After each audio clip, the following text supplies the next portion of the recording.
Subhanallah walhamdulillah, la ilaha illallah, Allahu akbar. Subhanallah walhamdulillah,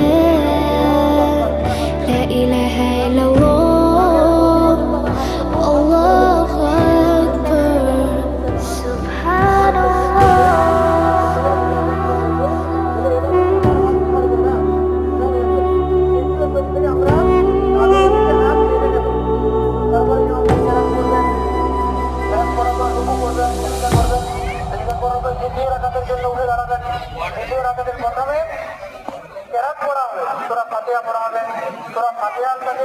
অন্য কোনো সূরা মেলানো হবে, তারপরে রুকুতে যাওয়ার আগে তিনটে অতিরিক্ত তাকবীর বলা